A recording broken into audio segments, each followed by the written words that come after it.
আমরা কি ওয়েটিং বা আংশিকভাবে কনফার্ম অফলাইন বা অনলাইন টিকিট সহ একটি ট্রেনে চড়তে পারি?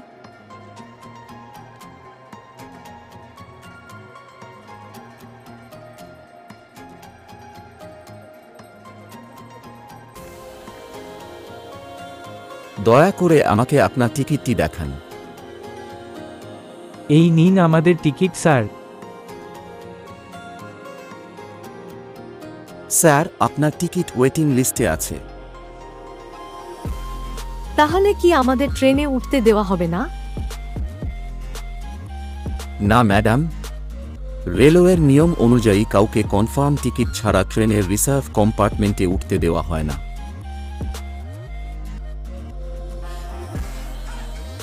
কিন্তু আমাদের টিকিট অনলাইন টিকিট নয়, এটা কাউন্টার থেকে নেওয়া। না স্যার, এমনকি কাউন্টার টিকিট ওয়েটিং থাকলেও যাত্রীদের স্লিপার এবং এসি কম্পার্টমেন্টে চড়তে দেওয়া হয় না। কিন্তু আপনারা যদি যাত্রা করতে চান তবে আপনারা অসংরক্ষিত কম্পার্টমেন্টে ভ্রমণ করতে পারেন। আংশিকভাবে কনফার্ম টিকিটের ক্ষেত্রে কি হবে? আংশিকভাবে কনফার্ম টিকিটের ক্ষেত্রে ওয়েটিং লিস্টের যাত্রীদেরও কনফার্ম যাত্রীদের সাথে চড়তে অনুমতি দেওয়া হয়।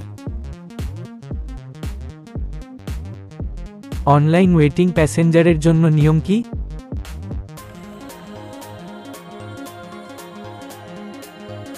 অনিশ্চিত অনলাইন টিকিটের ক্ষেত্রে টিকিট স্বয়ংক্রিয়ভাবে বাতিল হয়ে যাবে এবং ভাড়া স্বয়ংক্রিয়ভাবে ফেরত দেওয়া হবে।